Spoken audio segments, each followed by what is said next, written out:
I did interview John Barquette previously. Why don't you tell me about your plans for the Barquette clan?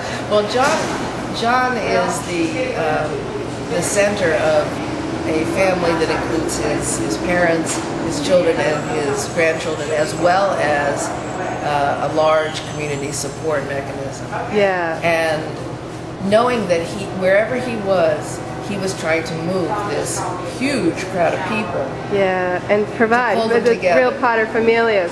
Yeah, seems like. I have a kind of I have a tragedy vein, which is that I grew up in California with earthquake fears and war. They are cleaning up. That's proof that they're cleaning up.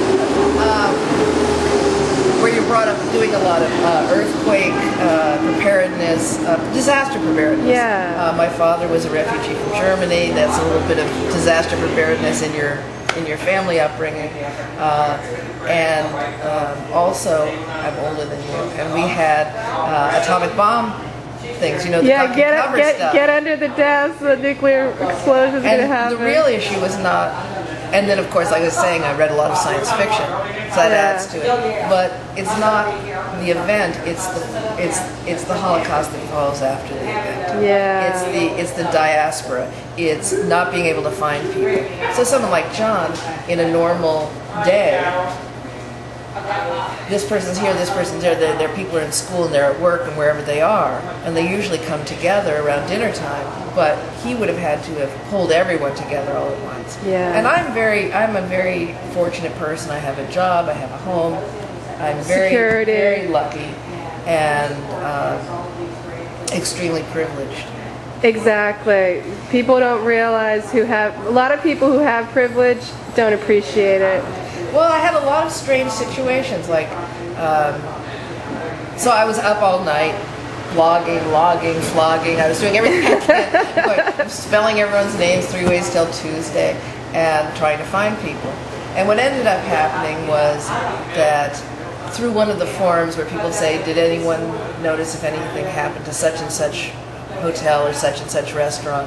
So I was posting on hotel sites, restaurant sites, people sites, where are they sites, found sites. I would go over. It was hysteria. It was just like constantly searching.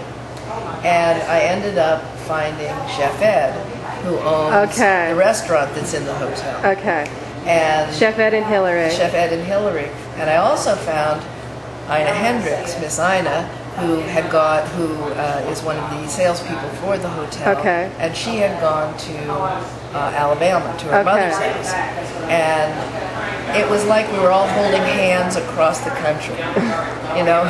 How are you? I'm fine, and I found so-and-so, and this is an email that you can reach them at. And things like that. And trying to deal with, as a blogger, you expose yourself when you go on the internet. Are you going to put your phone number down for everyone to know your phone number? Or a picture, or your hometown? Who are you inviting into your home? You can't say everyone from New Orleans can come into my home. But in Connecticut, there was a woman who works at the Milford Bank, this is Milford, Connecticut, not Massachusetts, and her mother-in-law was here, and she and her husband flew to Atlanta. That's as far as the plane would go. Then they rented a car and they drove it till it broke. We got to Houston, and she went into the first church she saw, and as she got down to pray, her cell phone went off, and it was her mother-in-law. And they found her and they brought her back to Milford. And so the woman lost her job. She got her pink slip while she was in Connecticut. Yeah. The business was gone. The house was gone. Her collections of memorabilia were gone. Everything was gone. So every day was like a fresh slap in the face. Yeah. That this was happening here. Yeah, it really wasn't just that the storm came and then the flood came and then the power didn't come back. It was everything that happened afterwards. These people were just thrown into the air. Like you mentioned the New Orleans diaspora. That still exists today. It's awful. It's pretty bad. I think that people don't really realize how many people are affected by this. There's one side which is This is like after World War II, where everyone is just thrown to the winds. Yeah. They can't find their families, or now they found their families, but it doesn't matter. You found your family and they're 2,000 miles away. What are you supposed to do about that? And and people have family commitments or job commitments in one city, and then other people in the family have job commitments in a different city. So they have to accept that they can't be together the same way that they used to be before. They either can't be together, or certain people like John become nomads going around. Yeah, he really had quite the litany of places that he had been to.